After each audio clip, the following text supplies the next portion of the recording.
All right, welcome to Social Distillation, the submarine still of the internet, where we attempt to drop the bead and pour white lightning straight onto your brain. Today is Wheel of Time Day, so back to my coverless book, Lord of Chaos, Chapter 26, which is page 519 in my book. Um, Getting back to Rand, and there's a lot of stuff that happens, so we may be able to push through kind of quick, because there's not as much depth to talk about. It's more, action and kind of moving things along. Um, the the the first chapter here uh is doing just that. I mean, it rather pointedly with the title "Connecting Lines," and you have uh the sunburst of the Children of the Light, Hmm. which is connecting a line from way back and then moving it along forward for some other stuff that's happening. But you also have the lines that he's been setting up, because you've had several points where Bashir has said, "You're supposed to come watch my horsemen today," and he strongly hints that something is significant to that, and so now we finally see that. Um, we also get to see Bashir's wife, which I believe this is the first time we've actually seen her, rather than just heard her mentioned. Um, and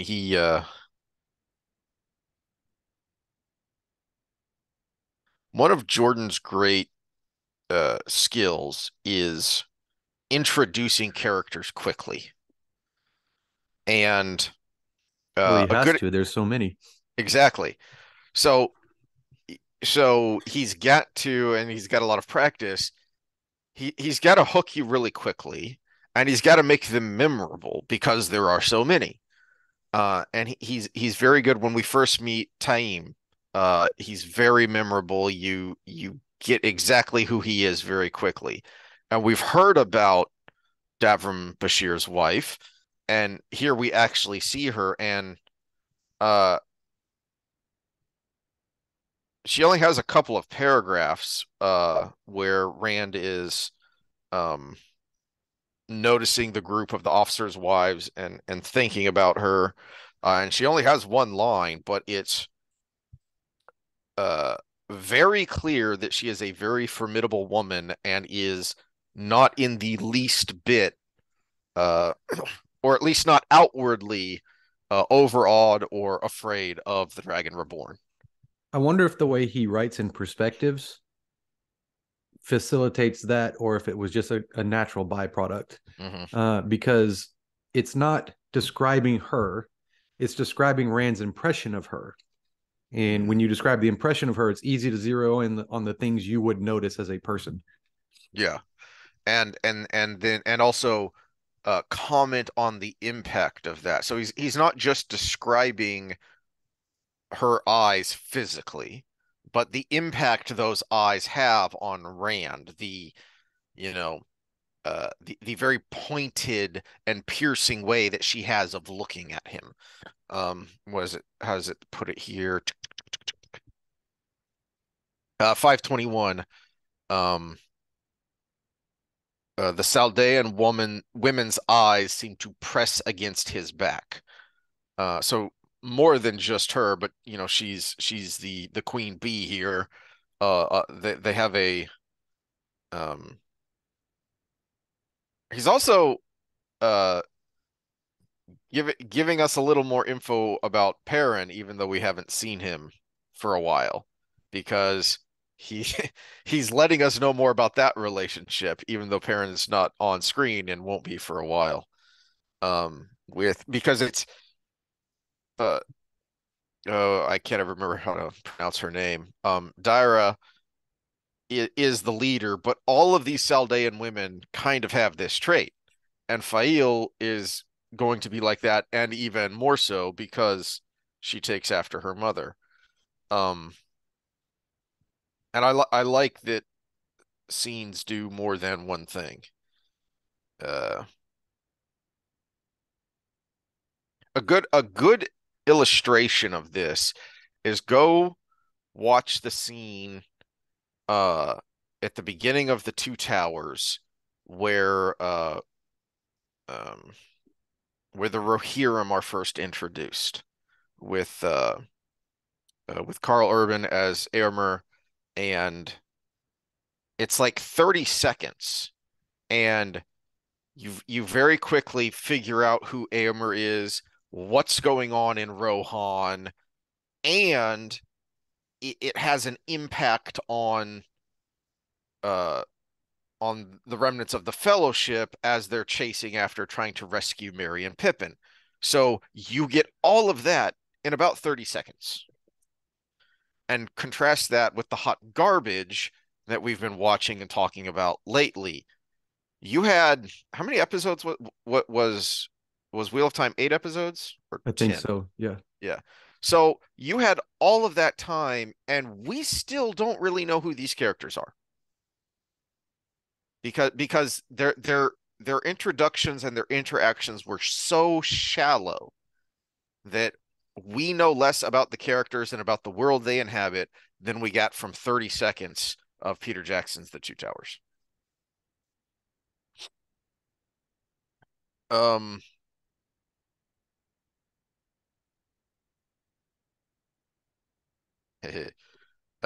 so before moving on, and then Luce Theron chimes in. Um, Luce Theron was giggling. That was the only word for it. Never prod at a woman unless you must. She will kill you faster than a man and for less reason, even if she weeps over it after. Well, that's one of our themes across the pod, whether it's Wheel of Time or social things, as we're talking about women and men.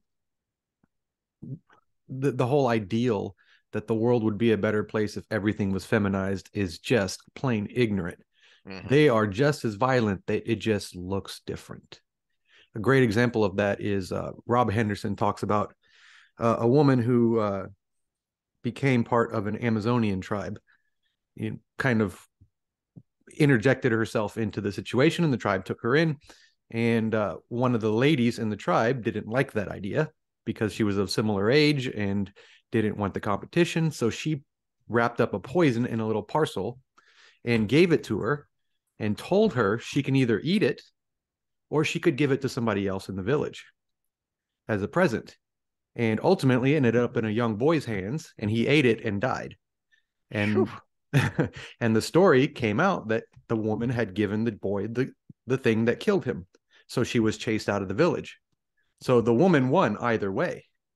She won if somebody else died, or she won if the woman died. It's just a different kind of violence. It's what I've heard it described as three S's: solitary, subtle, and I can't remember what the third S was. But Well, you just look at statistics of murders and suicides, and men kill others and themselves differently than women do. They have radically different methods of killing, and it is what we would call statistically significant, the differences. Um, but of course, for Rand, this leads to more of his uh, self self-loathing and recrimination, and we get a couple of pages of him descending into this, you know, dark rabbit hole as he goes back into Camelin, and then it kind of culminates in this action and this attempted assassination that instead kills an innocent bystander who, of course, happens to be a woman, which he, of course, feels responsible for. So much so that he's contemplating Balefire if he believes that any of these surviving prisoners had fired a crossbow. That I think he doesn't say it outright, but just that sentence there, and then a single word. So at the bottom of page 523, None of these men fired a crossbow, Rand asked. Balefire. He doesn't say what Rand is thinking. I think that makes it more powerful that you have to infer that if Rand thought one of these had killed that woman, he was going to balefire the entire group to bring her back. Uh, that's how kind of over the edge he is, and he doesn't have any constraining influence anymore. Moraine tried to tell him when he balefired the Darkhounds, and he was thinking, well, that's good. I just saved Matt's life. Well, no. What are the unintended consequences? What could have happened if there had been more connections there, more threads in the pattern that would have been affected and become unraveled? And when you're balefiring a whole group of people to bring one person back to life, how many threads are you weakening? Well, yeah, because how many other people have these people killed? Where did they buy their lunch? All How of many these people little did they things. just interact with? Yeah. You know, just all these interactions are now undone. And what might that have done uh, in that area? I think he never says this, but I think Jordan uh, strongly hints that um, the bubbles of evil. Well, he doesn't hint. He says that the bubbles of evil are going to come more rapidly as the Dark One is able to influence the world from inside his prison more readily. And I think the strong hint there is that the reason the Dark One wants Balefire is his prison is the pattern.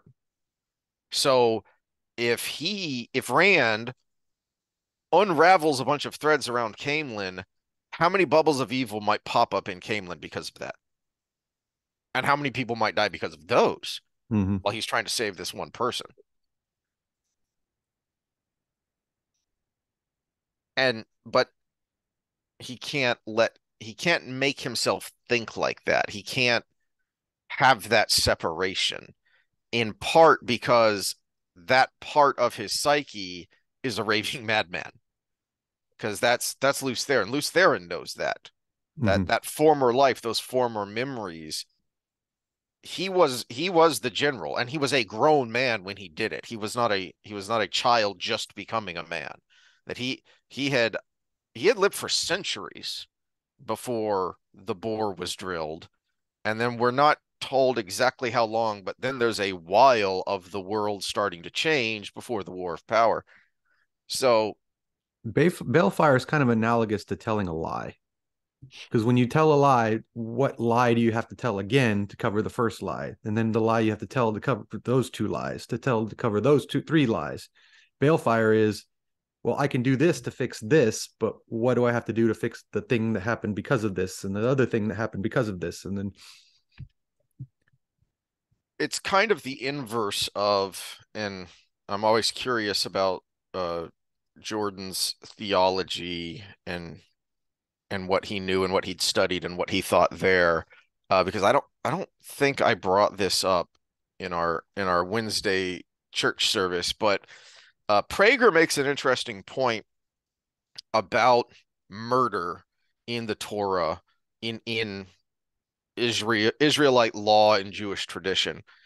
And that is, if I'm remembering this correctly, it uses the plural of the word in the Torah because the reason murder is so heinous is because you are affecting more than just one life. You're affecting all the lives that person would have touched. And he gives an example of Dershowitz, the famous legal scholar, mm-hmm. um, that he was giving a lecture in Germany, and he asked how many people in here were affected by the Holocaust, and a handful of hands went up of older people, who had either lived through it or had direct relatives who had lived through it. And then he said, and then Dershowitz asked, how many people uh, have been affected by themselves or had a family member be affected by heart disease, stroke, blah blah blah. And he rattled off a number of diseases, and almost everybody raises their hand. And then Dershowitz asked, "How do you know the person who invented the cure wasn't killed in the Holocaust?"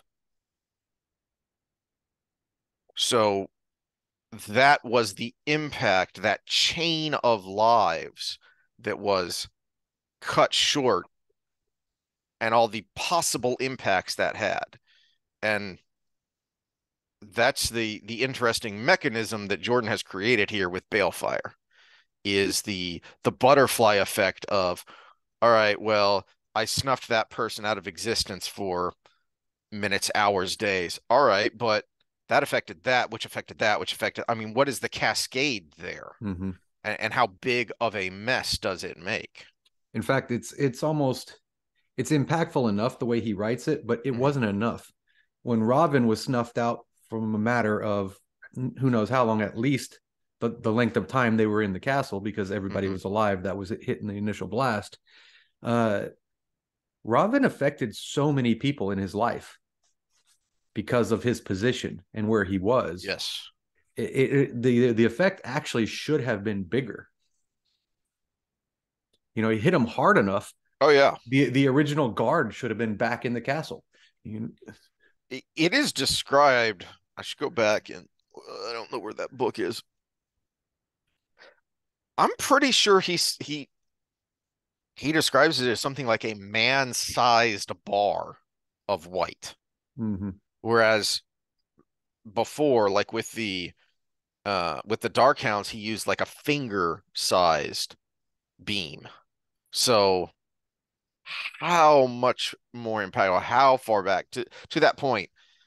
It's one of the few inconsistencies is the scale when it comes to the power sometimes. Like how far sensing can be done. How far can you sense someone channeling, or how close do you have to be to sense Mm-hmm. someone with the ability, right? And and that's a little fuzzy. I know there are times where he answered questions about that and he kind of gave concrete answers, but it's one of the few things it seems to me at least that he kind of fudges. Yeah, and it does seem to be a little inconsistent at time where someone will be sensed where they're hardly using the power at all from a long distance Hmm. away, and someone will, especially in the Elaine Nynaeve story, when they're skulking around these cities, they'll do something relatively major and be like, "Well, I hope I was far enough away," and then nothing happens. So apparently, they Hmm. were far enough away. Yeah, and then when Nynaeve is fighting Gideon, then Black Sisters start popping up because Yeah. obviously they felt that. And I do think the beginning of this book would have been a good point to insert that stuff. And because it happens right at the end of Fires of Heaven, so the next time we see Rand at the beginning of Lord of Chaos, I feel like Jordan should have been dropping hints, and it would have helped Rand's character to show that he was oblivious, that either he was oblivious to it or he didn't care because he had saved Matt and Avienda. Mm-hmm. And so it was worth the cost to him. But, kind of drop in there some of the anomalies, some of the weirdness, that, how far back did he unravel things, and how impactful was that? To your point, was it far enough back that some of those loyal Queensmen guards that Ravine had sent off in order to replace with his own men, are they suddenly back in Camelin? Because that would be weird, and Mm-hmm. and would have an impact outside of Camelin as well. Well, and it should have been as if they never left. So then the people they affected in their lives while they were there would be affected, would be affected, would be affected. Hmm. Yeah. So And it's and a, it it's a nice idea. I can see the mechanical problems of writing it in a yeah, way but that. that's I mean that's something you have to take into account when invent things like this in your, creative endeavor, but it also would have added to the mess that Rand had made in Camelin.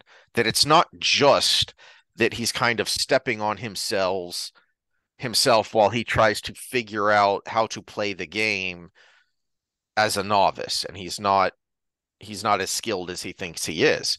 So we see a little bit of that here. Where is it? Yeah, so right before the crossbow attack at the top of 522, there are people shouting the glory of the light for the Dragon Reborn, King of Andor. That last one jolted him whenever he heard it, and he heard it more than once. He had to find a lane. He's kind of making a mess of Camelin. And that matters to him personally. He doesn't feel like he's an Andoran because no one in the Two Rivers does. But because of Elaine, it matters to him that he doesn't make a mess of things the way he did in Tyr and Camelin. He doesn't want to leave things, in upheaval. He wants to be able to hand over to Elaine her kingdom and her city the way it was and the way it should be. But he keeps making a mess of things. And part of that mess should have been the unraveling of threads because of his balefire. And not just that he used balefire, but that he used it in a rage and out of control so that he made it ridiculously huge. Moving along. Moving along. Um, all right, so he hangs them and then he threatens Pedron Niall that one day he'll come for him and hang him because of this. Um, oh, that's right. It wasn't a passer. Well, I think a passerby had him too, but there was a maiden who had jumped in front of a bolt, uh, Hmm. and took a bolt for Rand. Um,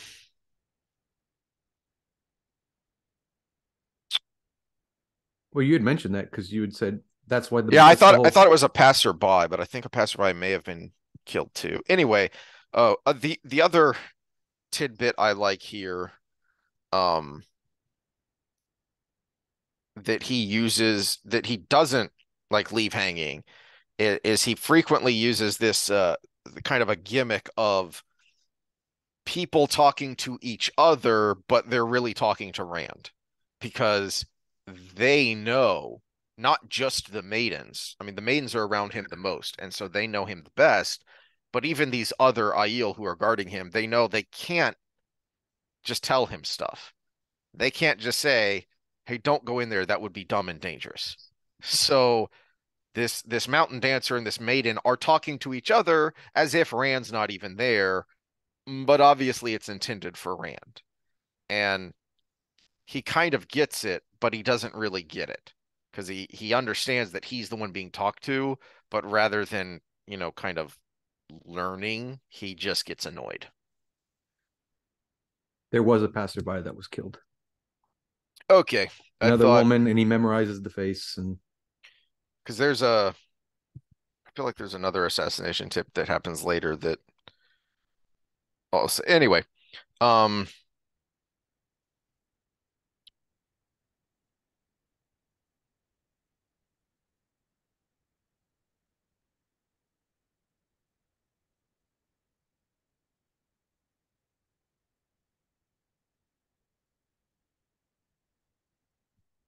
and he rather petulantly just sprints away once it's all over. What is it that he thinks? If he could not outdistance memory, he outdistanced the Aiel for a time at least. Um,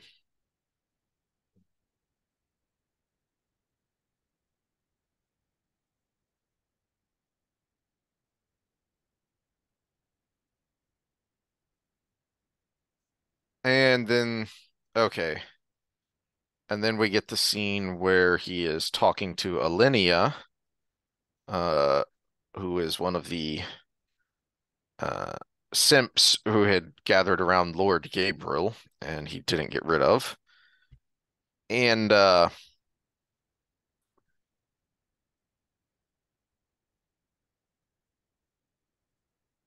And this is, where is it? So it's on page.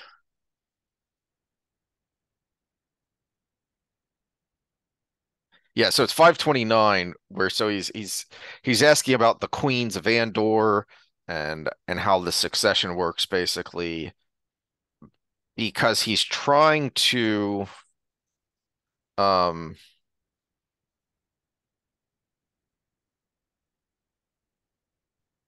yeah, he's worried that he's too closely related to Elaine because he Jordan is showing us that uh reinforcing what Rand has figured out that he hasn't clued anyone else in on. And we talked about it a couple episodes ago, the last time we were talking about Rand, because he was thinking about the complicated nature of the weave, of the pattern, to be able to have all of these threads moving so that it would reach a point where he was born at that time, at that place.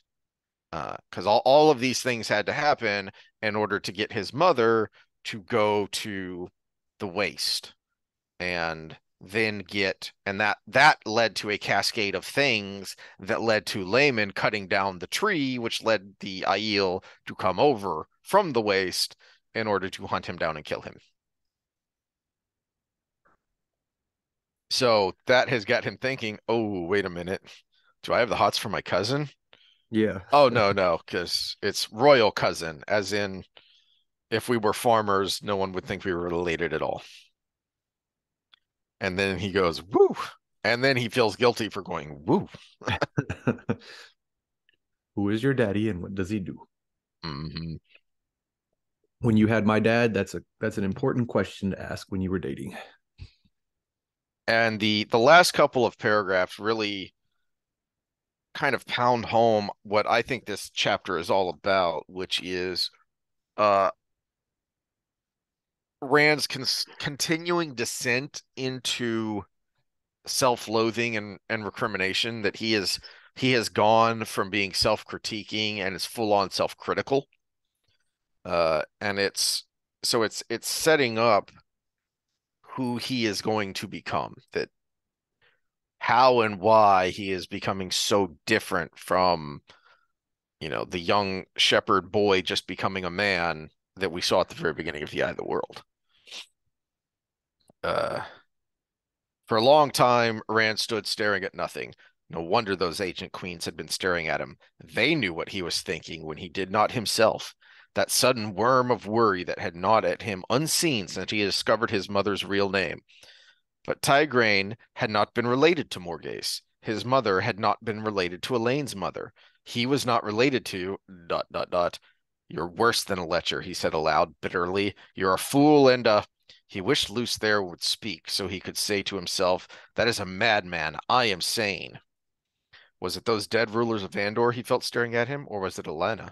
Striding to the door, he jerked it open. Nandarin called in were sitting on their heels beneath a tapestry of brightly colored birds. Assemble your people, he told them. I'm going to Karheen.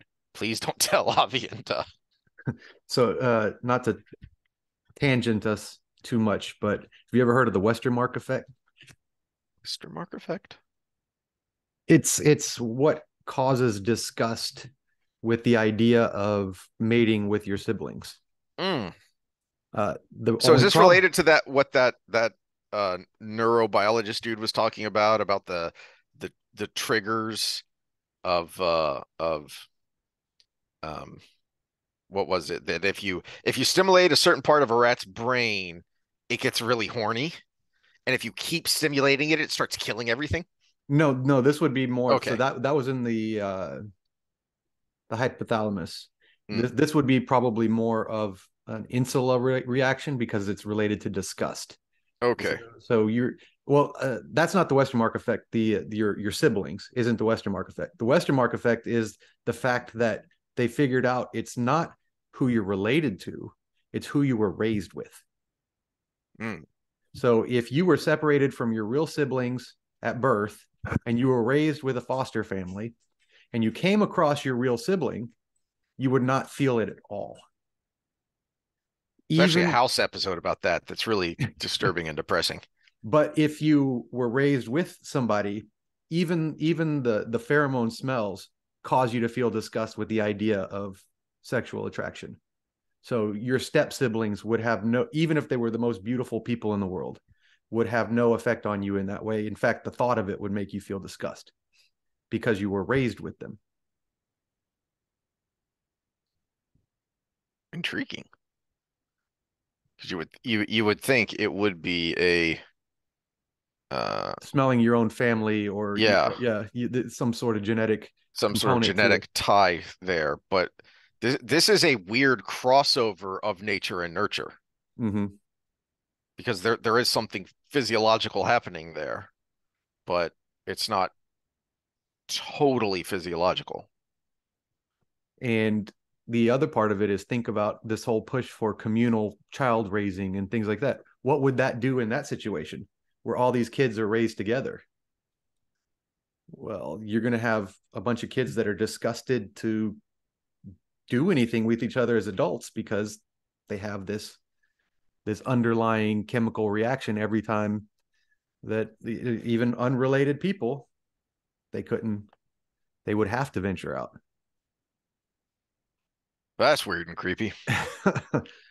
But even if they were related, Rand would not have felt the disgusting effect in the heat of the moment, we'll say, because he would have been immune to it. Even if they were, even if he was, even if she was in the line with Galad, which then they would be Right. So yeah, half siblings. I think he was worrying that they were like first cousins, uh, which would be pretty creepy.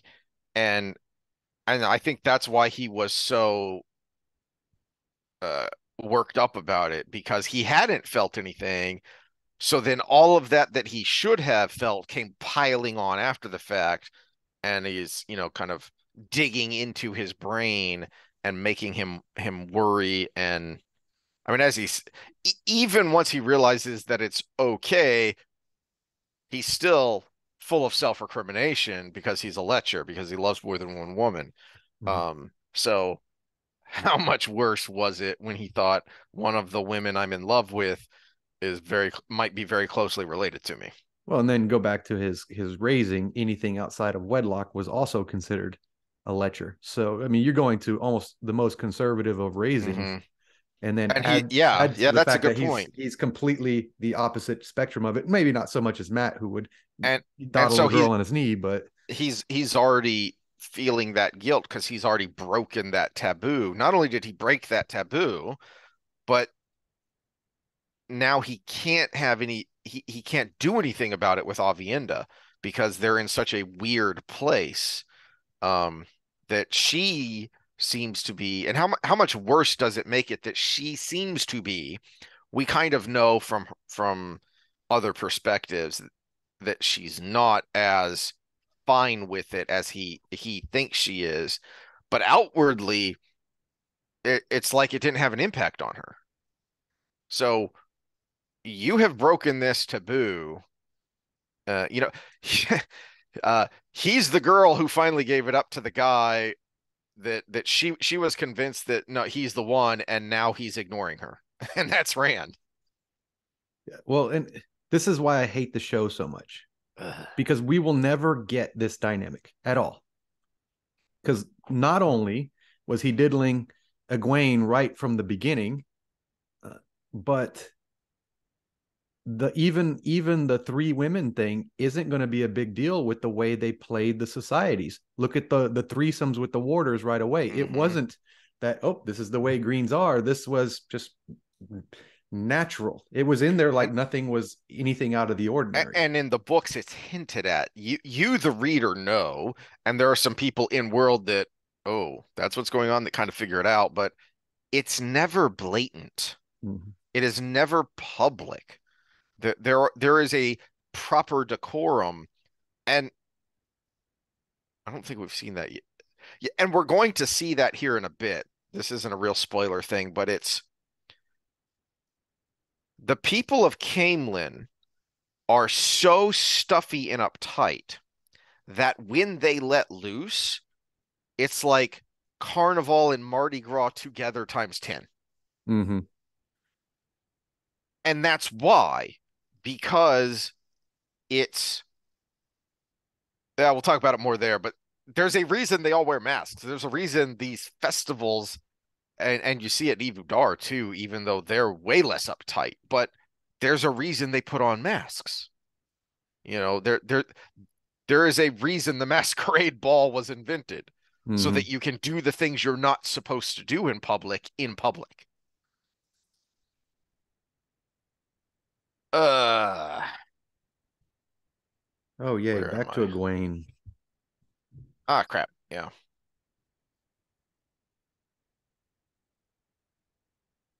Um,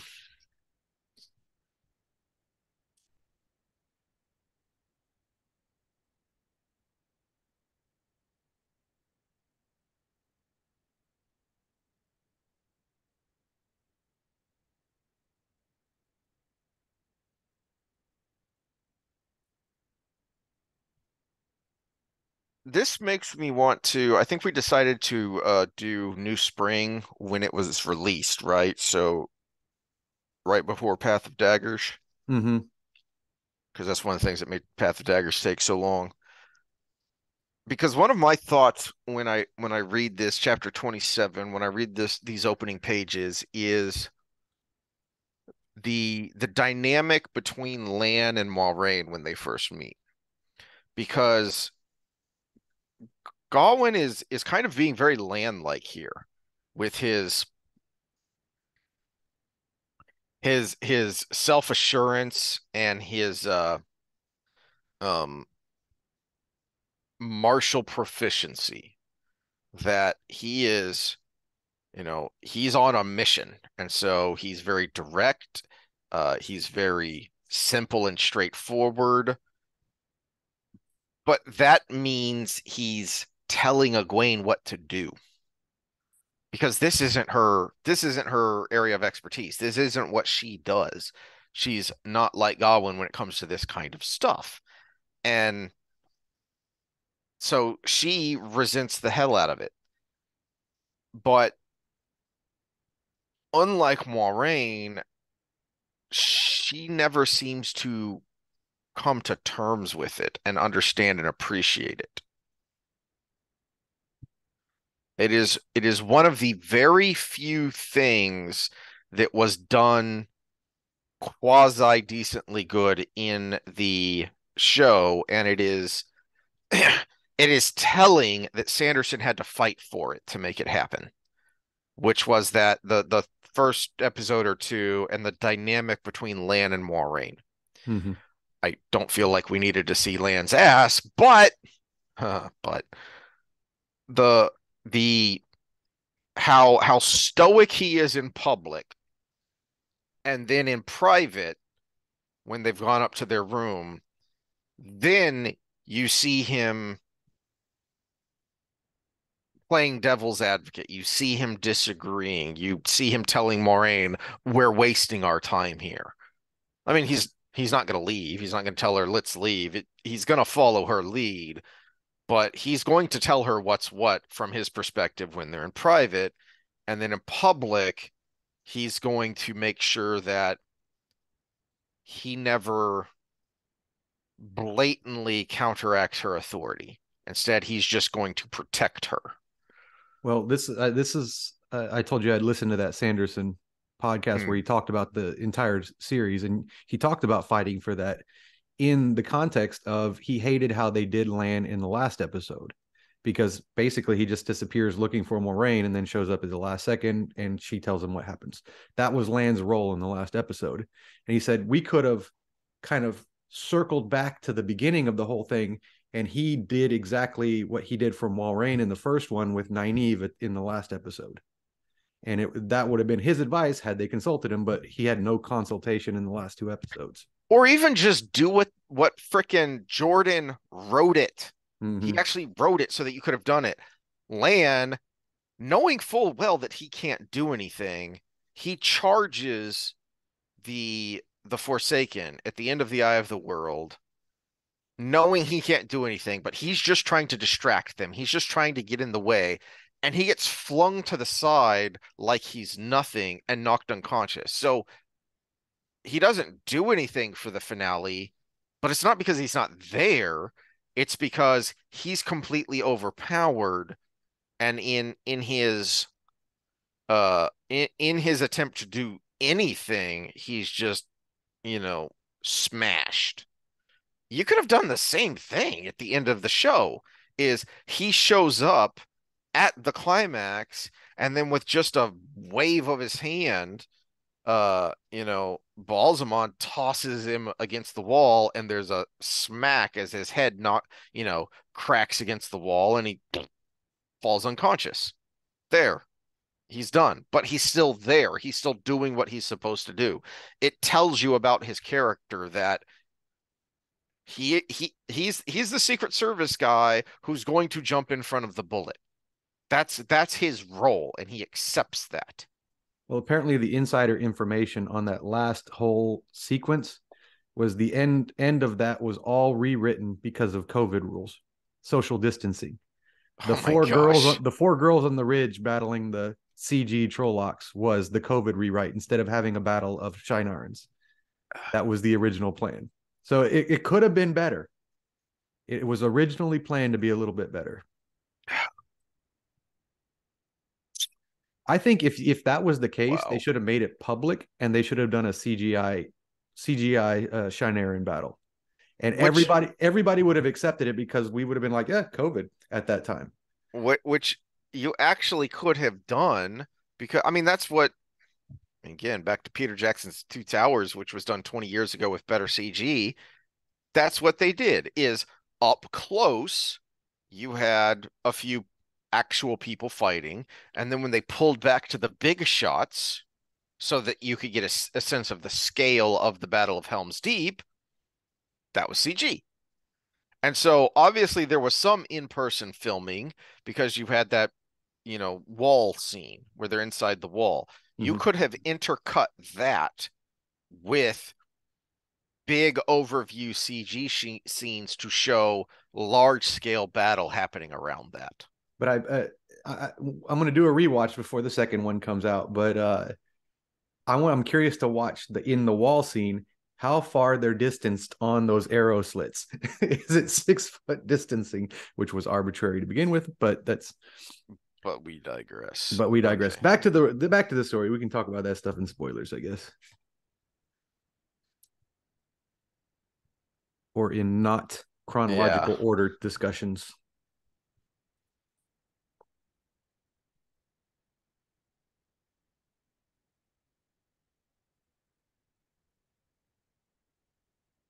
Um,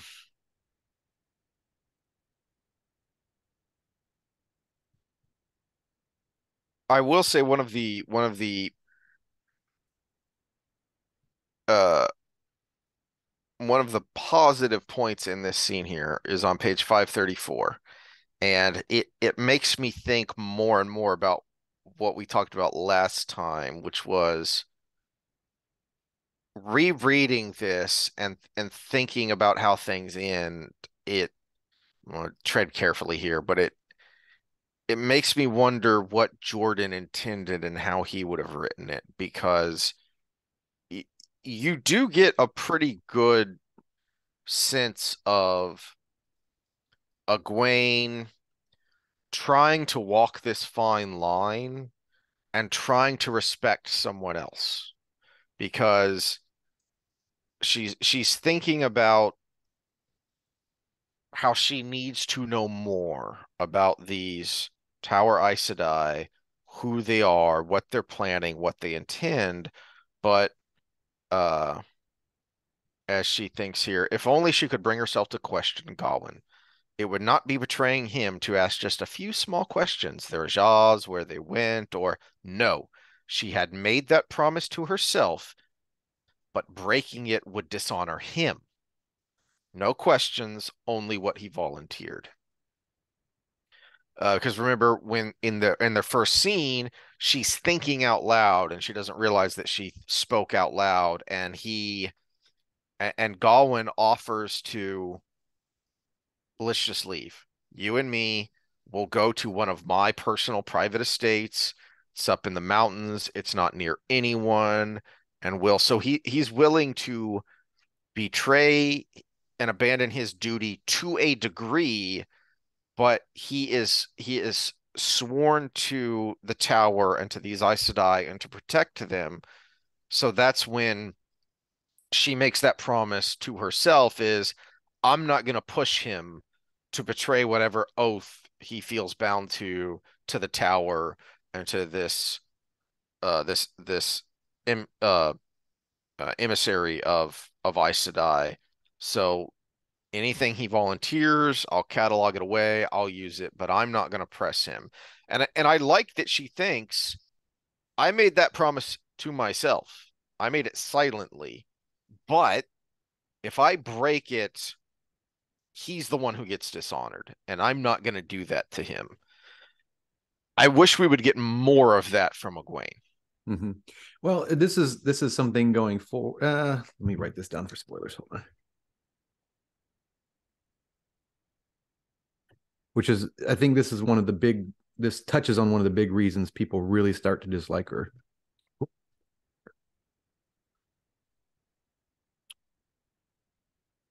Sorry, I knocked my cord out again. And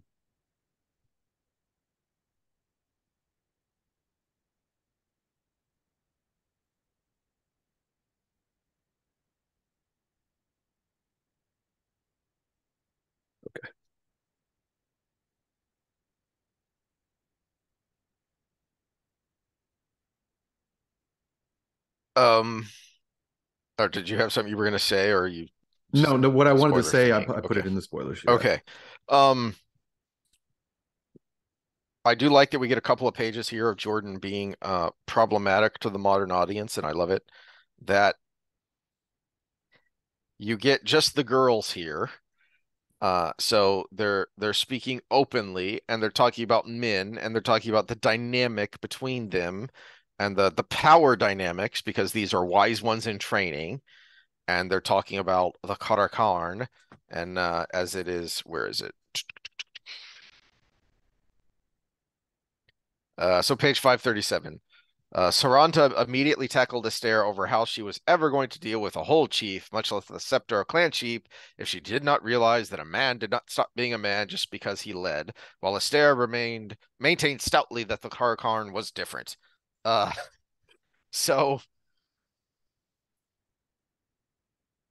the reason Jordan works and the reason that before we get into this woke cultish stupidity that he was praised for his ability to write women is because when he writes the power dynamics and the interplay between men and women, they're both wrong and they're both right. They simply are. It is what it is. This is this is generally speaking how women think about men and how they try and act towards and with men.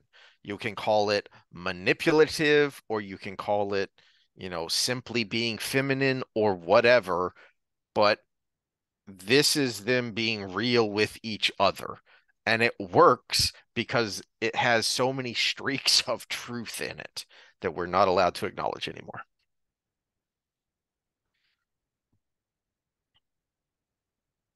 And then Egwene goes running off to the palace because she finds out that Rand's back. Um,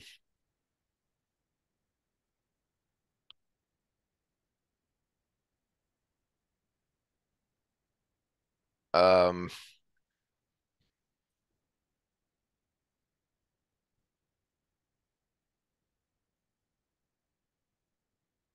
where was it?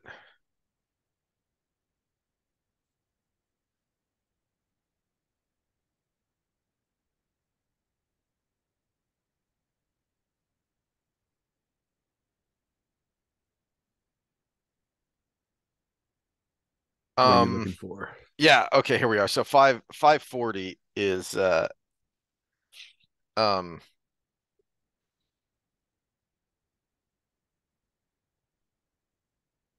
I really don't think this is on accident because it's hard to say anything that Jordan does is on accident because we know for a fact that he plans so much, but I like the contrast here between when the wise one apprentices are talking about men, talking about dealing with men as men in positions of power, and they are women in positions of power.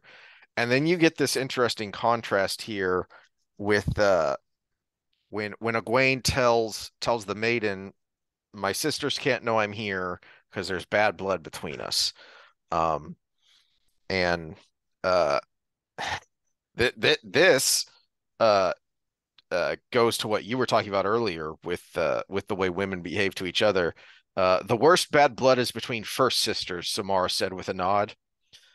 Go in. They will not hear your name from me, and if Merrick's tongue flaps, I will tie a knot in it. Merrick, head and shoulders taller and weighing at least twice as much, smiled slightly without looking at her.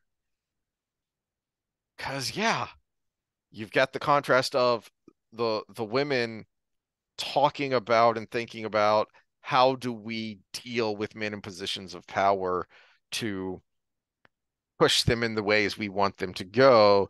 And then you have the sharp contrast here with, but physically they're twice our size. So Mm-hmm. we can't just tie their tongue in knots when they annoy us. It doesn't work that way. Uh, Let me find the name here. I was listening to, uh, as usual, on Modern Wisdom. What's her name? Her shtick is she's basically done a shit ton of research on the difference between men and women and Mm-hmm. how women behave and the interaction and how it's worked socially for us. And for some reason, she's managed to not be canceled, even though what she has to say isn't very popular. Joyce Benenson. But one of the things she talked about was women in the workforce and the whole misogyny shtick. Mm-hmm. She said part of the problem is there's something hard to separate. Men are openly competitive and women are not. And when women entered the man's workforce, when they were finally given the rights that they should have had, they weren't ready for the competitiveness. And women also take things personally. Mm. So, yes, there was misogyny, but aside from that, men are just beating down the competition. And if you take that personally, it looks like it was just about you. And of course, you attach the other part of it to it. But yeah, it's the difference between the way a woman thinks subtly and solitarily, but now you're in open competition. And open competition is a different game when it comes to men and women. Mm-hmm. It's like you were talking about. If she got in a fist fight with Merrick, he probably is going to win, which is Mm-hmm. why we as gentlemen don't do that because we know that's the case. Yeah. I think I've used this analogy before, but it's if you've ever been in a jujitsu class that has women in it, which most do, if you end up rolling with one of the women, even if she's bigger, you have to roll differently because if you wanted to, you could easily just strong armor, and neither one of you would learn anything. Neither one of you would gain anything.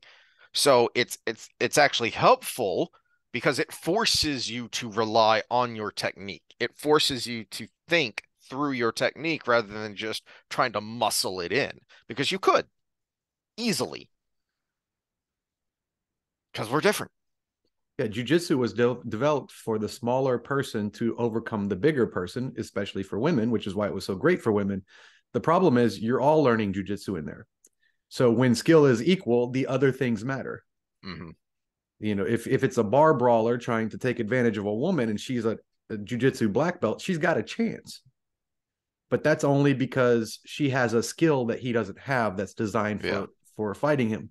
Now, if that guy is also a jujitsu black belt, well, the guy's going to win every time. right. Yeah, so to the example, uh if I'm 210 pounds, uh if I'm rolling with a big woman who's like 180, I could still muscle her very easily because our muscle mass is vastly different. So I have to focus on my technique because if we're working guard and I'm in top position, you know, I could pass the guard easily just with pure strength. but I can't let myself do that. So if I'm not concentrating on my technique, I have been put in an armbar by a woman before. I've been put in a triangle by a woman before because I let my technique drift. I got lax with my positioning. You let that arm drift out there, she's gonna take it.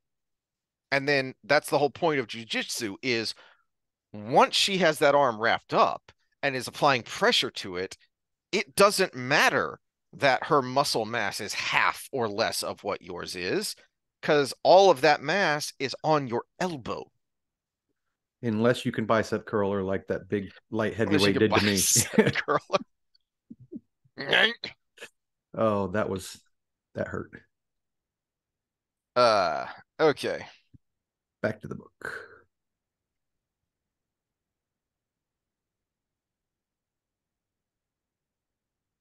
Um, all right. So, uh, I kind of wish there was a little more of this between Rand and Egwene, um, instead of just the conflict, because we get plenty of that.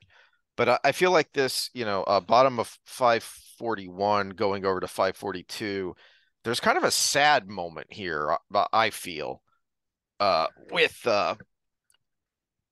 Rand talking about Aes Sedai because she is one.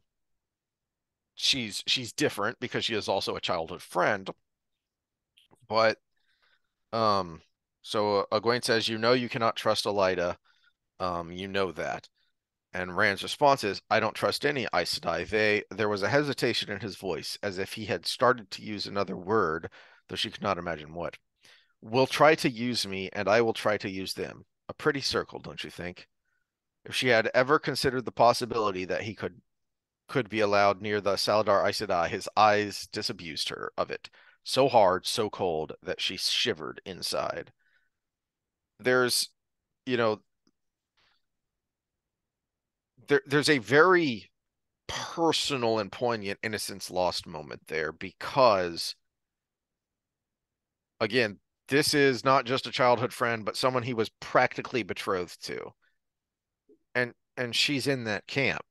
She's different enough that he can tell her this, but that still includes her. And it's still one of the, if not the main reason that they butt heads so much, that they can't remember that they are friends and that they come from the same place. Because he has become so jaded and um, hostile uh, to what she is trying to become. And because she is trying to become that, she reflexively feels the need to protect them from him, which means they cannot cooperate.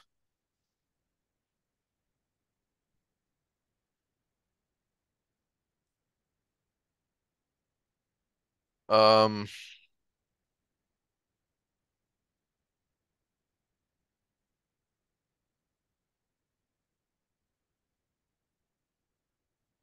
and then this is, let's see, they come in here, don't they? Yeah. Um,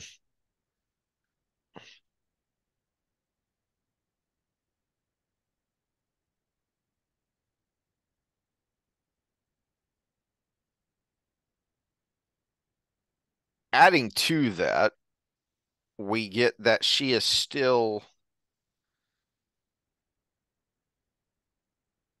incredibly uncomfortable when she knows he's channeling. Mm-hmm. And she knows that, of course, he does. He has to. He's ludicrously strong in the power, and he needs to be. And yet, there is still that ingrained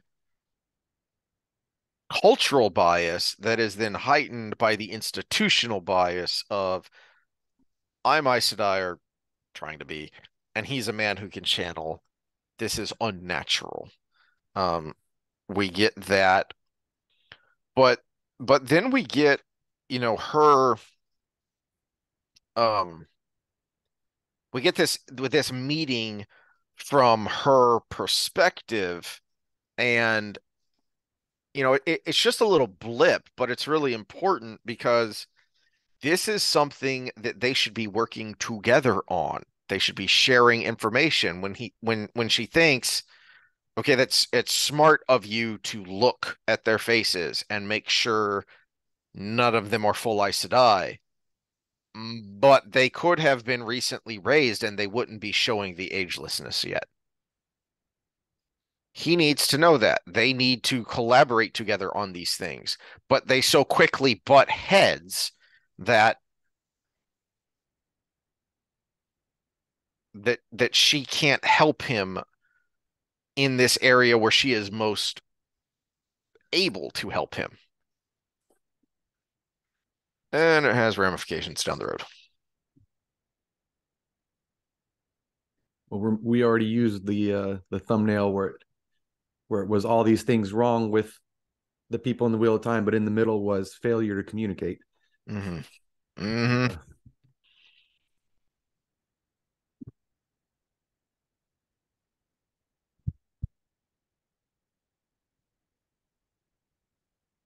And then instead of really talking about the meeting and the observations that Egwene had, they end up arguing about uh Alviarin and Elida and the schism there. Uh and Rand thinking, maybe even the Reds will eventually follow me. They know the prophecies as well as anybody else. Um and Egwene's response is, burn you, Rand al'Thor. The light burn you. You can't really be thinking of going with them. You can't. And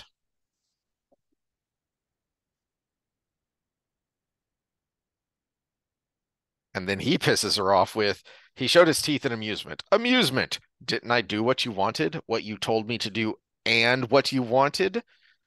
Um, so because she's being Little Miss Aes Sedai, she's breaking that friendship further because in that whole,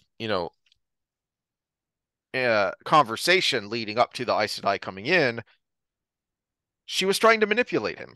Mm-hmm. But he ain't no dummy. He recognized that. As he says, what you said and what you actually meant, didn't I do it? So, and then her, him foiling her and pointing out her failure to her only makes her more mad. To your point, he's being competitive and she's taking it personally. Which means they just butt heads and then part ways once again. Which is funny. You brought up Gawyn earlier and how he was forceful, but in a good way. Mm-hmm. And when we talk about the man's strength, the competition, the overpowering nature, it can be done right in a relationship, and there it was done right. And the counterpart, Egwene, well, the woman's manipulated, the feminine, subtle manipulations are also necessary in a relationship, but done right, done to the right degree in the right way, which we start seeing as she grows up. Fael doing better and better and better at that, whereas Egwene just keeps getting worse and worse and worse at it. Mm-hmm. Good point. Okay. And unfortunately, Gawyn loses his backbone at some point. Yeah, that just becomes a confused mess. Okay.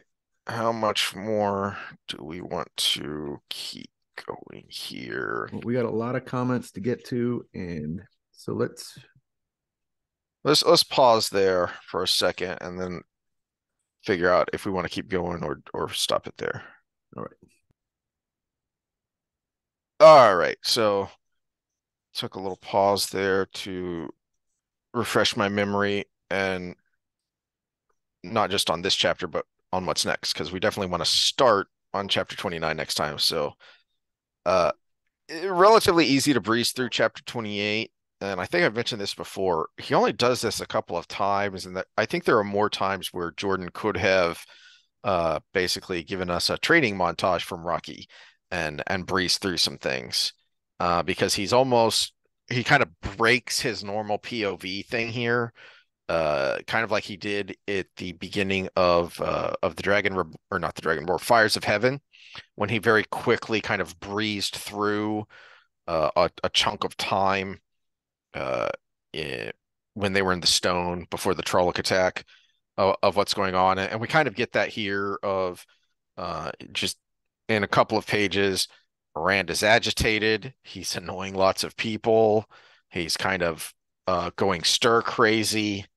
Uh, and then we breeze through that here before more stuff happens, and it ties into to what's been going on and what's going to happen as he thinks that he's almost afraid to fall asleep because he's afraid that Lews Therin is going to take control while he's asleep.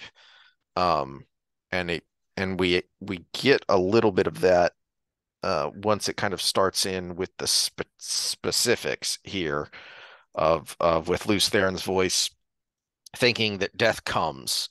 Uh, and it's actually kind of because of what happens at the end of the chapter, it's kind of a double meaning there, and you're left to wonder, um, does he mean, does he sense the gray man or Taim or both?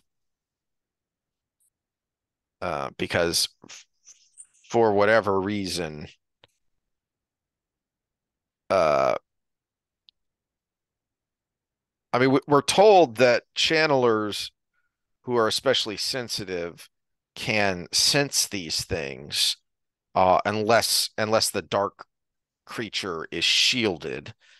Uh, and Rand wouldn't necessarily know what that feeling is. So that could be Lews Therin recognizing the feeling, but being too bonkers to explain to Rand what's happening here. But we also know he goes nuts when Taim is around, so Yeah, it could but also be that. also I don't think there's a mistake that this chapter ends with Paden Fane either, who is also known That as too. Death, More Death, That too. who That's a is good point. coming his way. Yeah. Um, but yeah, the end of the chapter is where we see, isn't this, yeah, where we find out that the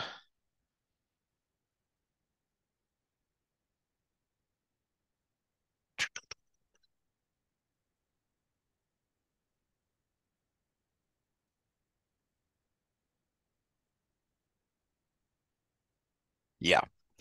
So uh Mordeth is mad because um someone tried to kill the Dragon Reborn this morning. A man, he's dead now. He got right past the Aiel and everything, right into the Lord Dragon's rooms. Isn't it curious? Nobody saw that except the two Aiel who were guarding, Avienda and Taim. So, how did all these rumors start? Because as Rand thinks, um, he's thinking about how to keep this quiet as well as protect the honor of the Aiel who know that they couldn't have seen the gray man. That's the whole point of the gray man, but still feel like their honor is compromised. And so he says, I don't want anyone knowing about any of this. So keep it quiet. And yet the word is still running around the rumor mill. And that annoys Mordeth because he wants to be the one to kill Rand. Um, there's some good stuff in the chapter, but I feel like it's stuff we've already gone over.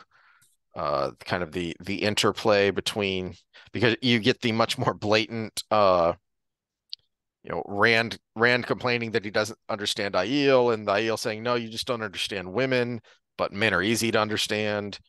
And on the surface level they are. We're pretty simple creatures. Um, and then you get Sulin, which is loads of fun. Uh, that's going to be a bit of cringy comic relief. Um, as she's dressed up like a maid for some reason, and Rand doesn't get it, which embarrasses the heck out of Avienda.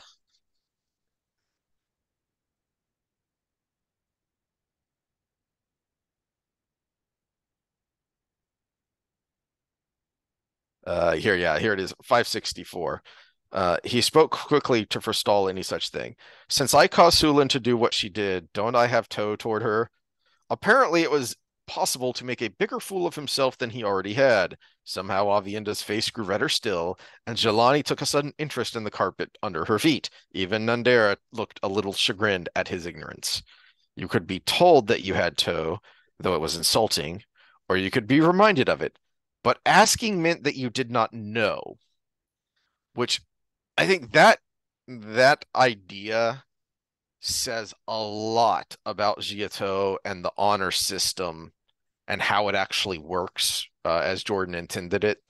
That the major point of it is that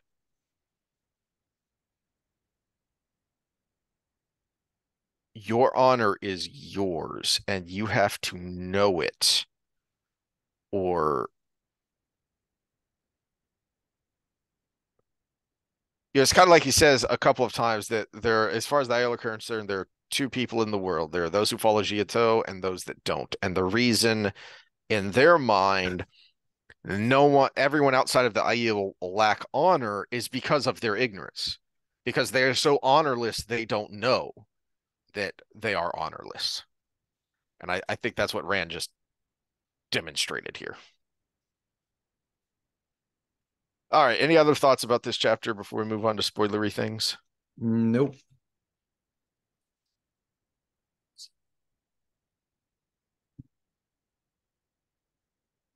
All right. So if you're first time reading through, then please come back the next time.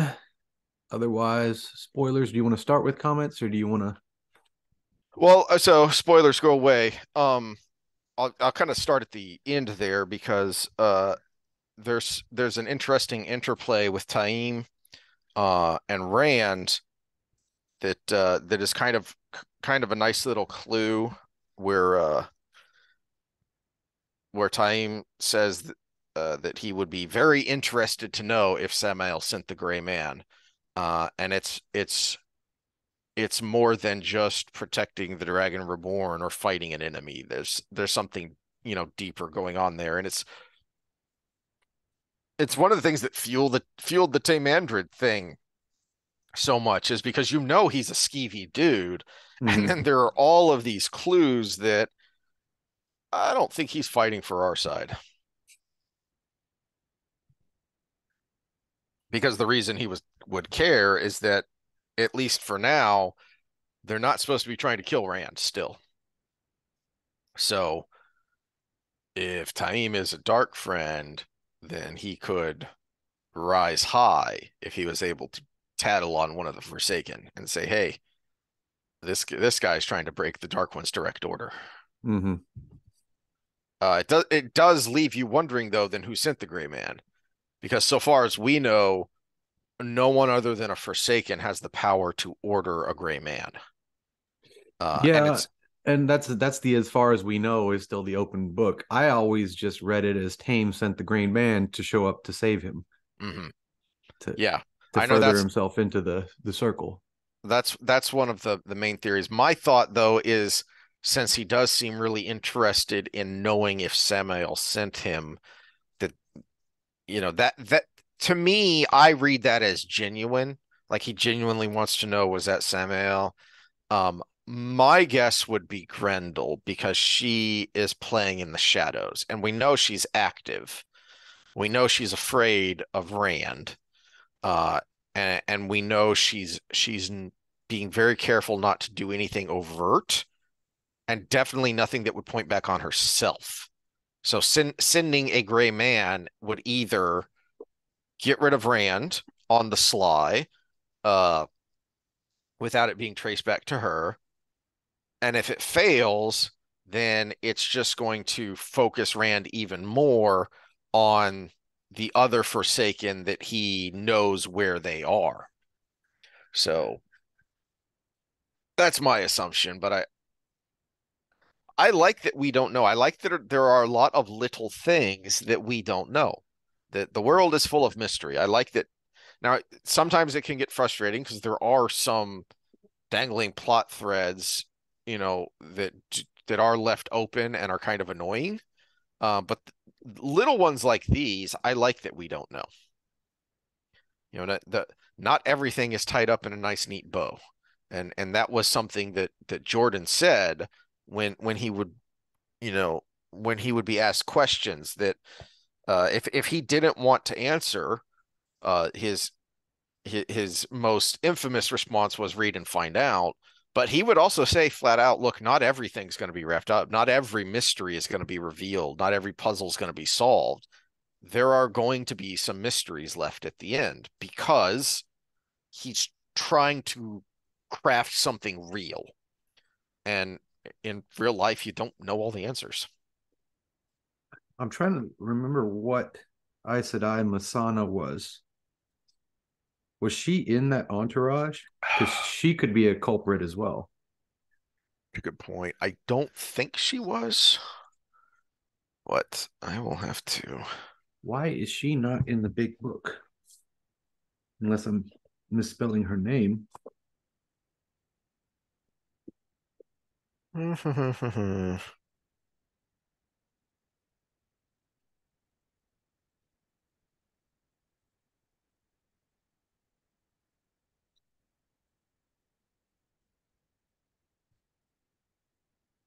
Oh, M-E, not M-A. Okay, that's what. Son of a gun.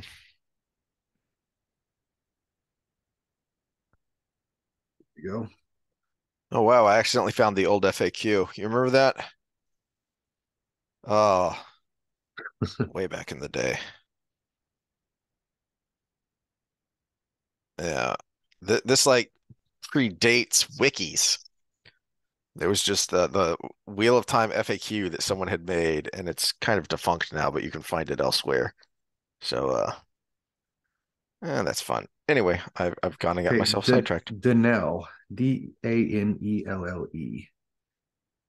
Was she part of the entourage?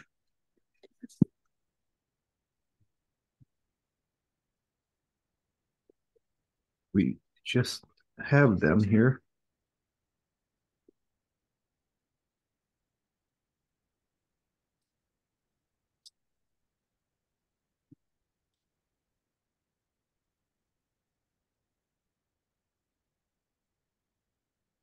Uh, the wiki doesn't say.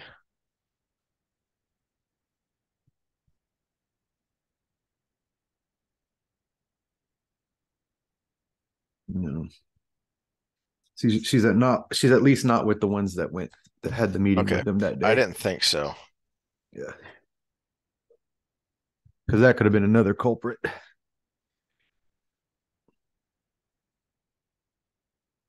Okay. Well, that's that. Anyway, what other spoilery things did we have? Because I know you took a couple notes. Gawyn and Sanderson's writing of him. Hmm. And Gawyn really doesn't become super annoying until that era of writing. And just seeing enough of Sanderson to realize he's far and away much more a beta male than Jordan was. Plus the fact that he just sucked at writing the male characters, it seemed like. That's an interesting thought because thinking about his scenes in the last three books, I could see how Gawyn is supposed to be sympathetic.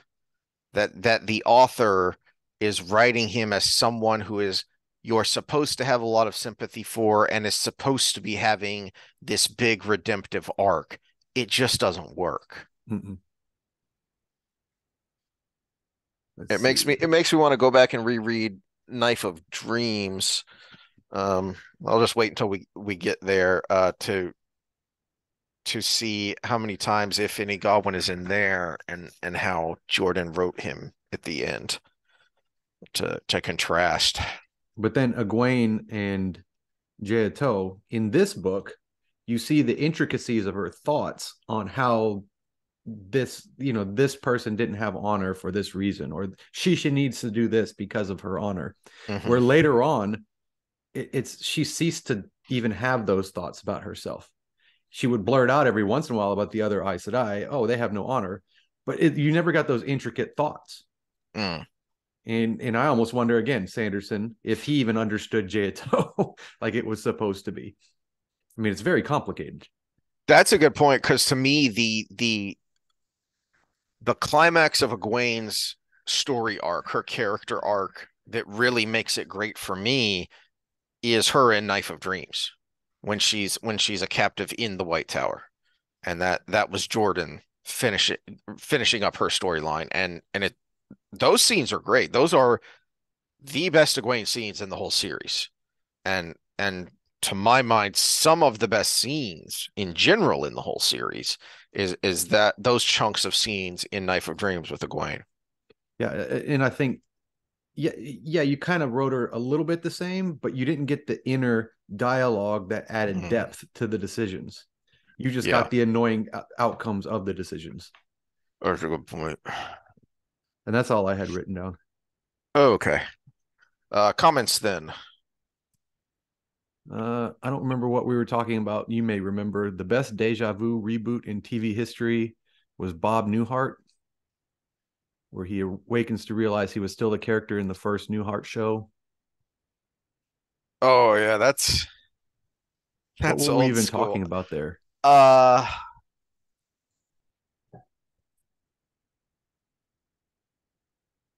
um I think we that must have been when we were talking about season two and what could possibly be done and how they could Hmm. possibly and Oh yeah, is that when I brought up that there was scuttlebutt that Zaslav, the head of Discovery, had met with or talked to George R. R. Martin about ways to redo or reboot Game of Thrones, at yes. least redoing the last couple of seasons. So I think that was probably a response to that it's been done before. Now, granted, that New Art was a comedy, so it might have worked a little differently and a little better there because you can. It's why everyone groaned at Who Shot JR because this this is a primetime soap opera and it's wait, this was all just a dream and he's in the shower. That's dumb. That's something you would do in a sitcom. Now, that being said, I think you could get away with it in something serious if you do it well. I think uh um brain fart. What's the thing you just watched? House of the Dragon. Yeah. I think that demonstrates it. Is it was in some ways it was a tonal reboot of Game of Thrones, even though it wasn't a reboot uh of the storyline. It was an acknowledgement that we screwed the pooch, or not we, but the pooch was screwed by other people at the end of Game of Thrones, and we know you, the fans, didn't like it. We are going to work to reestablish our credibility and win you back over. So I think a hard, a hard turn, a hard 90-degree turn could be accepted, but it can't be done because the people who would be required to do it would have to acknowledge that everything they did beforehand was awful. The reason it worked for House of the Dragon is because you had an entirely new creative team. I think some of the producers may have been the same, but the two main guys were gone. The main creative forces behind Game of Thrones were completely gone. I think that's why House of the Dragon worked as a hard turn. The next one, there are multiple examples of how Sanderson dropped the ball. Yeah, we kind of just touched on a few more of those. But yes, in fairness, there is no emulating Robert Jordan. And if he had tried, it probably would have been even worse. But I think you see a little bit of his personality come out in how he dropped the ball. Like I said, he's so much more of a beta male than Jordan was, and so he didn't understand what it's like to be a strong male character. he just he it was very trying to think of the right word for this. Submissive in how he wrote a lot of these guys. And then when he tried to write a guy as a hero male in Matt at the end, he screwed it up Hmm. because he took the whole idea of being the reluctant general out of it to make him badass. Yeah. It was a caricature of a fight scene, is what it was. Hmm. Uh, Gawyn and For, Gawyn, two terrible people that absolutely deserve each other. Yeah, we. yeah. Unfortunately, that's how it turns out. But I still say to me, it's sad that that's how it turns out. Because at this point, if you can ignore what comes, uh, I think some, I think this is the setup for an interesting story. Now, I like how Egwene's story turns out. I don't like the Gawyn part of it, and that's one of the frustrating things about it. Is because I think it was set up that it could have been something really interesting, and I, I think I think one of the reasons it fails is because if you look at just the structure of it and don't think about how it was written by Sanderson, if you kind of just look at the plot points, it it is a tragic romance. It is not it's set up to be this uh kind of standard fairy tale trope, but then as he does with, like the chosen one trope, and he turns it on his head. That was kind of one of the genesises of this story is taking this chosen one idea and turning it on its head, and that's who Rand is. And you kind of see that in some of the other archetypes as well. And and I think that was part of the point of Egwene and Gawyn is that they're set up to be this archetype fairy tale romance, and then it just turns to tragedy. But you don't get the impact of the tragedy because the romance is written so terribly. And he says that at this point in the story, talking about Semael saying he's Naya Bliss, Mm, Ishmael, Bilal, Robin, Agenor, Asmodian are all assumed dead, and Demandred, of course, is the forgotten man yeah. in this point Well, of the story. yeah, that's a good point about him strongly intimating to Grendel that he is Niblis is he's not a huge risk taker, but to Scott's point, it's not necessarily a huge risk when he's assuming all the other guys are dead Yeah, except but for it, Demandred, who's who knows where. He's not around. I'm not seeing him. So I can take the lead here because there's no one else to challenge me. but in this world, uh, he's this is where I complain that he's sometimes made to look stupid, Mm, but he's not supposed to be because he's a super general. mhm. And then we see in that same chapter how not stupid he is. But so to assume someone like Semiraj, who was equally as strong in the power, was someone to be looked over would not be a mistake he made. I think. I mean, he's there's no implications that he's a misogynist. So Mhm. otherwise, he wouldn't be working with Grendel the way he is. He just knows he's stronger than her in the power. There Yeah, but who is it who thinks? Think this may be. I think it may be Samuel who's thinking this. That because I think it's when Grendel is trying to shift his focus by pointing out the two people from Shara that she has as part of her circus there, that one of them is thinking and may say out loud something to the effect of the the Great Lord's touch is going to affect the whole world, but the focus is going to be here. So part of Samuel's thinking may be I'm established here, and this is where the Dark Lord's main thrust is going to happen. Everything else that's happening, this is D-Day. That's the Italian campaign and that's the Middle Eastern campaign. No, this is the focus. This is the main campaign, and I'm the guy in charge. because I'm the only one here. I'm the only one established. I am, in his mind, he's doing what needs to be done because, to your point, he is a general. He's thinking in that way. I am building a base of power and building up an army that will, when the great lord breaks free, will be turned over to him, and I will lead the forces against the Dragon Reborn. Because as far as he knows, Simirhaj and Demandred are off on the periphery somewhere. I always thought the Tinker's message might be about the Shido. Yeah, that's the problem with the message is that's a very likely culprit, but there's so many others, and it just kind of that was one of those unended. That was you got 2 episodes in a row with an open question that never got answered, Yeah. and that was made to be an important point at the time. Mm-hmm.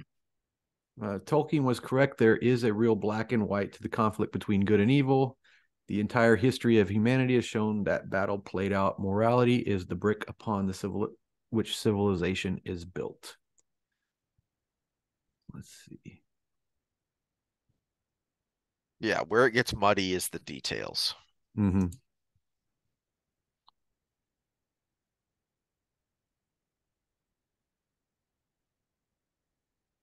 Yeah, and we've beaten this point to death. That Jordan made it clear that the male half of the source and the male character was the dragon. Didn't have to pander to feminism. Plenty of strong female leads. Mm-hmm. Yeah, but I think we've beaten Judkins with the metaphorical stick plenty, and we will continue to do so because we have plenty of book to get through, and we're about to get season 2 in about 2 months, 3 months. We'll see. Has an actual date been released? I know you last time you looked up, the speculation was It was spring of this March. year, Yeah. but I don't think I've seen an actual release date. Yeah, and we haven't gotten an official trailer yet either. Just the teaser trailers. Mm-hmm. Ugh, I'm not looking forward to that. Hey, the way I see it is the first season was so bad that this one almost can't help but be a little bit better. Dealing with it will be a little bit better because either we will I'm, be I'm going to knock on wood, by the way, on that e- statement. either we will be mildly and pleasantly surprised by at least parts of it, or it will be as awful as the last one, but we will have been inured to it and we'll be able to have a little more fun ripping it apart because, this is no longer uh uh doing horrible things to one of our favorite IPs in the back of a Volkswagen. That has already occurred, and so now we can have fun with it. Wait, I mean, anyway. On that note, Oh, squeal like a piggy, Wheel of Time fans. yeah.